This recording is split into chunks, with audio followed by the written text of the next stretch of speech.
ইনকিলাব মঞ্চের মুখপাত্র এবং ঢাকা ৮ আসনের সম্ভাব্য স্বতন্ত্র প্রার্থী শরীফ ওসমান হাদীকে আগামীকাল দুপুরে একটি এয়ার অ্যাম্বুলেন্সে সিঙ্গাপুরে নেওয়া হবে। এর আগে সন্ধ্যায় এভারকেয়ার হাসপাতালের সামনে এক সংবাদ সম্মেলনে কথা বলেন সংগঠনের সদস্য সচিব আব্দুল্লাহ আল জাবের। নতুন ব্লেন্ডে আরো রিচ অ্যারোমায় সেলন ফ্যামিলি ব্লেন্ড টে।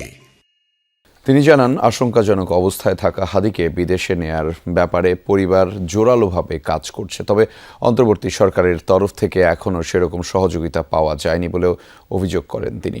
সদস্য সচিব বলেন, সোমবারের মধ্যে ওসমান হাদীর ওপর হামলাকারীকে গ্রেফতার না করা হলে স্বরাষ্ট্র আইন উপদেষ্টার পদত্যাগের দাবি তোলা হবে।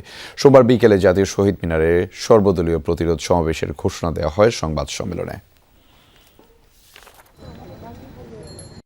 ৪৮ ঘন্টার মধ্যে ওসমান হাদীর যারা খুনি রয়েছে তাদেরকে আপনারা গ্রেফতার করতে পারেন নাই। সুতরাং আমরা ইনকিলাব মঞ্চ এবং বাংলাদেশের জনতার মতামতকে প্রাধান্য দিয়ে আপনাদেরকে বলছি, যদি আল্লাহ না করুক কোনো কারণে সে নিঃশ্বাস বন্ধ করে, সেই দিন এই অন্তর্বর্তীকালীন সরকারের শেষ দিন।